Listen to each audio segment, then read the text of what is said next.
Hello everyone, আজকে দেখো তোমাদের সাথে আমি একটা সাম্বারের রেসিপি শেয়ার করছি। সাম্বার কিন্তু মেনলি ইডলি বা ডোসার সাথে খায়, কিন্তু এটা আমি আমার বাবার জন্য বানিয়েছিলাম। ভাত দিয়ে খাওয়ার জন্য। আমার বাবা এতটাই ভালোবাসে যে ভাত দিয়েও সাম্বার খায়। দেখো, আর এটা আমি তুয়ার ডাল বা অড়হর ডাল দিয়ে বানাইনি, আমি মুসুর ডাল দিয়ে বানিয়েছিলাম। ফার্স্টে আমি ডালটাকে প্রেশার কুকারে নুন হলুদ দিয়ে বয়েল করে নিয়েছিলাম। তারপরে কড়াইয়ে সর্ষের তেল দিয়ে ফোড়ন দিয়েছিলাম হচ্ছে শুকনো লঙ্কা, কালো সর্ষে, মেথি ফোড়ন দিয়ে নিয়েছিলাম। দেখো, তারপরে হচ্ছে কারিয়া পাতা দিয়ে আমি এর মধ্যে কেটে রাখা পেঁয়াজ দিয়ে নিয়েছিলাম। পেঁয়াজটাকে ভালো করে আমি ভেজে নেব।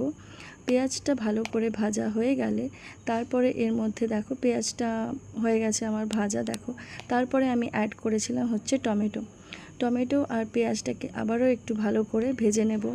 আমার বাবা এই সাম্বার ডালটা খেতে খুব ভালোবাসে, তাই মাঝে মধ্যে আমাকে ভাতের সাথে খাওয়ার জন্য বানাতে বলে।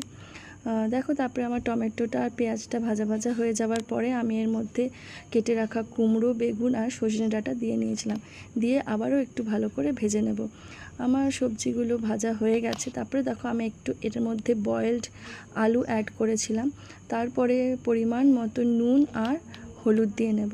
পরিমাণ মতন হলুদ দিয়ে সব ভেজিটেবলগুলোকে আর একটু ভালো করে ভেজে নেব। দেখো, আমার ভাজা হয়ে গেছে। এরপরে আমি একটু স্বাদটাকে ব্যালেন্স করার জন্য কয়েক দানা চিনি দিয়ে নিয়েছিলাম। তারপরে আমি ডালটাকে অ্যাড করে নিয়েছি, মুসুর ডাল।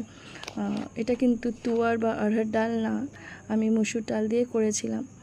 আর দেখো, তারপরে ডালটাকে একটু নাড়াচাড়া করে ওর মধ্যে আমি তেঁতুল ভিজিয়ে রেখেছিলাম, তেঁতুলের সেই পাল্পটা অ্যাড করে নিয়েছি। তারপরে দিয়েছি দেখো সাম্বার মশলা আর একটুখানি হচ্ছে কাশ্মীরি লাল মির্চ দিয়ে ভালো করে মিক্স করে নেব ডালের সাথে। দেখো, ভালো করে মিক্স হয়ে একটু ফুটে আসলে আমি কিন্তু এটাকে এরপরে ঢেকে দেব 15 মিনিটসের জন্য কুক হওয়ার জন্য। দেখো, আমার কুক হয়ে গেছে, সবজিগুলো সেদ্ধ হয়ে গেছে, আমার ডাল রেডি, সাম্বার ডাল। তোমাদের কেমন লাগলো জানিও।